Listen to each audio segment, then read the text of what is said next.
boa tarde, amigos e telespectadores do Show da Tarde. Mais uma vez, um prazer estar com vocês e hoje com a ilustre presença de um grande e renomado engenheiro, o senhor Silvio Oliveira. Bem-vindo, seu Silvio. Obrigado, Bruno. Obrigado pelo convite aqui para o Show da Tarde. Então, Silvio, vendo aí o seu currículo, vemos que você tem uma vasta experiência na área médica, desenvolvimento de produtos, equipamentos.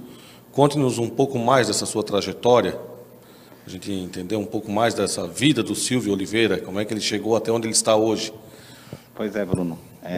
Apesar de ser novinho, né, ter apenas 29 anos, brincadeiras à parte, mas assim, eu sou formado em técnico eletrônico, depois eu fiz engenharia eletrônica, depois fiz pós em marketing, fiz especialização na Universidade de São Paulo em confiabilidade de produtos e sistemas, e aí eu ingressei na área da saúde em 95, uma empresa que não existe mais hoje, uma empresa de equipamentos médicos para a área de cuidados críticos, UTI, emergência, centro cirúrgico. E nessa empresa eu entrei na área de desenvolvimento de produto mesmo, fazendo produtos, desenvolvendo o que hoje, por exemplo, é muito usado no Covid, que é a medição da capnografia, o quanto que nós, seres humanos, exalamos de gás carbônico, de CO2, né? Então esse foi o meu primeiro projeto, fazer o módulo de capnografia para aquela empresa naquele momento. Depois eu trilhei outros caminhos dentro da empresa, fui para a primeira área de gerência minha, depois fui para a segunda, enfim, aí fui trabalhar com imagens médicas, fui trabalhar com outros tipos de produtos, fui trabalhar com software para o hospital, então tem uma bagagem bem interessante nessa área da saúde. E nos últimos anos eu tenho a minha empresa, que também vende hoje esses tipos de produto, vende equipamento médico, então a gente vende monitores para UTI, vende anestesias para centro cirúrgico, vende desfibriladores, vende elétron, toda essa parte de cuidados críticos a gente tem produtos para oferecer no mercado.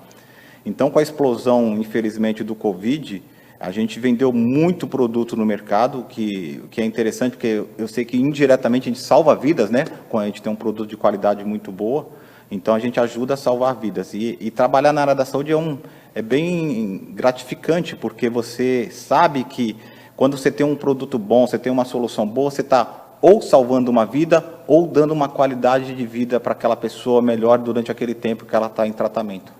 Sim, a gente sabe aí que a qualidade dos produtos hoje demanda muito, até por uma questão de estresse da equipe médica e tudo mais, que está envolvida diretamente com qualidade de produto. Então, se você tem um produto que não é bom, isso gera até um estresse, porque não está funcionando, não está dando leitura e o pior de tudo, bota em risco a vida de um paciente. Sim.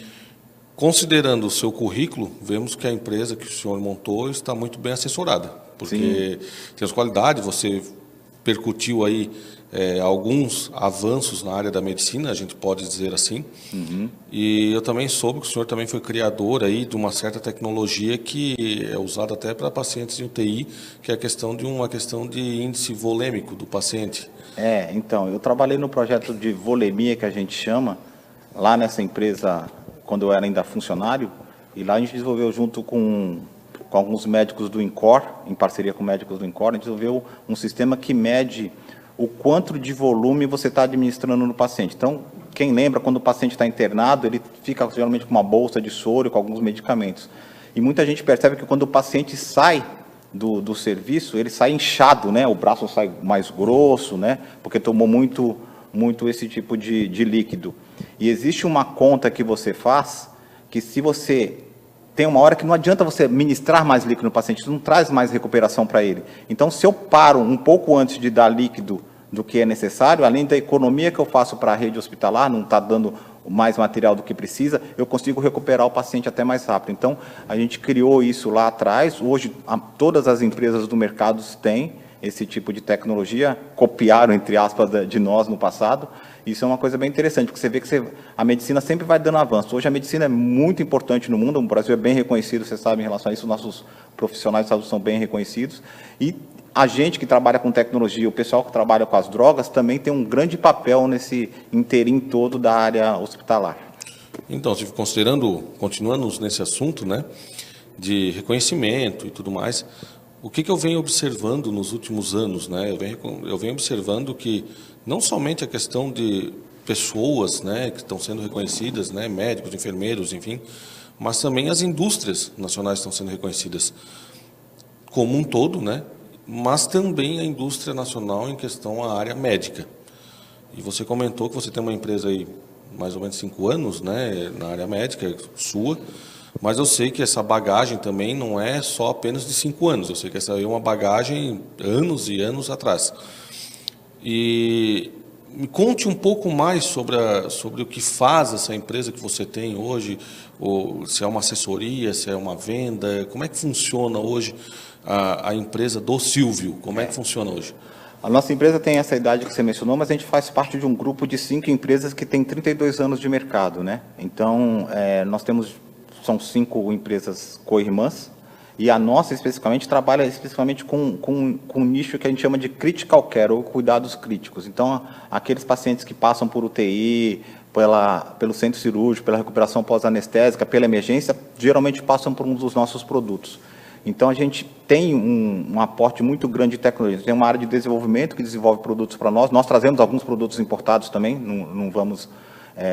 porque às vezes não compensa produzir no Brasil devido ao custo. A gente sabe hoje que a China é um grande parceiro comercial do Brasil e de vários outros países. Então, eu até brinco com alguns colegas que a China é um trem bala descendo a ladeira sem freio, né, hoje em dia no mundo. Tanto que essas questões políticas são discutidas lá fora, né, e aqui também em relação à importância da China. Então, a China tem muitos produtos de tecnologia. No passado, a gente falava assim, nossa, produto chinês é ruim, né, tinha até alguns apelidos pejorativos, mas hoje não. Hoje até um dos celulares mais famosos do mundo, né, que tem uma fruta como seu símbolo, é fabricado lá, né? Então, muita coisa é fabricada lá e a gente importa no mundo inteiro. Então, a gente tem produtos que a gente importa da China, importa dos Estados Unidos, importa da Itália e vende no Brasil, e tem produtos que a gente desenvolve aqui no Brasil, com tecnologia americana, com tecnologia chinesa e com tecnologia brasileira, que é importante.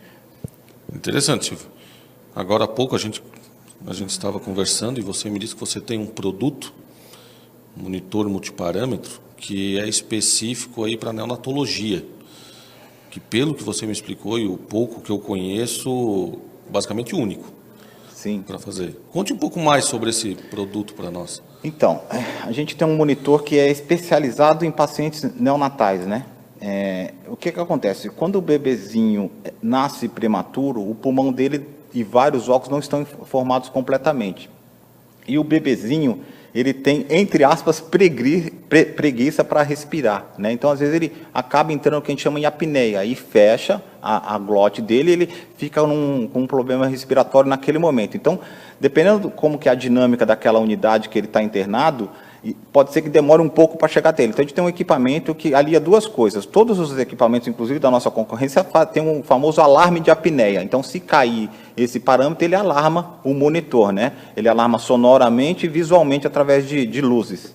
Mas, além disso, a gente tem uma tecnologia que é única nossa, que é patente, que nós temos um sensor de wake, que o wake em inglês é acordar. Então, ele fica na mãozinha, ou no pezinho do bebê, ou até mesmo na perninha ou no bracinho do recém-nascido, e se esse parâmetro cair, além de alarmar, ele faz uma vibração, como se fosse o vibracol do celular. Então, isso faz o bebê despertar antes da enfermagem chegar até ele, e isso evita com que ele tenha algum dano de ficar sem respirar por qualquer segundo. Então, é uma tecnologia muito importante que tem hoje, que é patente mundial e só nós temos. Bom, isso é muito interessante, porque eu conheço várias pessoas que trabalham nessa área, e ninguém me relatou de algo que seria tão, vamos botar assim, automático, seria a ideia correta. Normalmente eles me passavam que a enfermagem, quando escutava um alarme desse tipo de apneia, acabava indo ter que se deslocar um funcionário, um enfermeiro ou um técnico, para ir lá e tentar acordar esse bebê, tentar fazer ele voltar de maneira manual, Sim. Vamos assim dizer, né? O que eu vejo assim, lógico, como você já relatou, devido a essa pandemia, houve um boom, uma explosão, e aí eu também observo, e isso você pode me relatar muito melhor, que também houve, além da questão dos produtos com qualidade que vieram, que a gente tem aí em várias empresas aí no Brasil, eu observei que entrou N produtos que, por mais que venham de país A, B ou C, não tem aquela qualidade, que eu vejo muito um relato assim, generalizado, e produtos foram usados 1, 2 vezes, e acabaram sendo deixados de lado por uma falta de uma manutenção e tudo mais. Isso é verdade? Está acontecendo isso? Sim, a nível Brasil, né? Acontece por quê? Porque muitos dos nossos gestores públicos, na iminência de dar uma resposta rápida para a população, foram, entre aspas, seduzidos por alguns mercadores, digamos, não muito éticos, que tem no Brasil, tem no mundo inteiro, e acabaram comprando produtos não de segunda categoria, mas de quinta ou sexta. Então, a gente tem a nossa empresa tem a sede em São Paulo. A gente tem um caso muito clássico de uma concessionária de rodovia que comprou, assim como N empresas compraram para fazer doações no Brasil de vários tipos de produto para ajudar no combate ao Covid. Essa empresa não comprou da gente, porque o nosso estoque zerava muito rápido, né? Toda hora eu trazia e zerava o estoque. Não comprou da gente, comprou de uma outra empresa que não vem ao caso o nome, e entregou em alguns hospitais do interior de São Paulo. Fato é que um desses hospitais ligou para nós e falou: não dá para usar esse tipo de produto, ele não tem acuracidade, eu não confio na medida que ele me informa, então vou tomar uma decisão errada, equivocada na terapia desse paciente, que pode ser pior para ele. Então ele comprou da gente todos os nossos produtos depois, encostou esses produtos. Então, assim, pós-pandemia, assim que acabar a pandemia, nós vamos virar epidemia. Depois, se Deus quiser, nem epidemia teremos mais. Mas é fato que a gente vai viver com o vírus para sempre. Então, pós-pandemia, nós vamos ter uma sucata gigantesca de vários tipos de equipamentos no Brasil. Então, o que foi uma medida boa de equipar muitas unidades, também tem uma medida contrária. Muita coisa ruim foi comprada de qualidade muito duvidosa. Certo. A gente observa aí, você está comentando que a sede da sua empresa é em São Paulo, né? Hoje você está aqui nos acompanhando aqui em Santa Catarina, Florianópolis. E onde que atua a empresa ou o grupo de empresas ao qual você faz parte?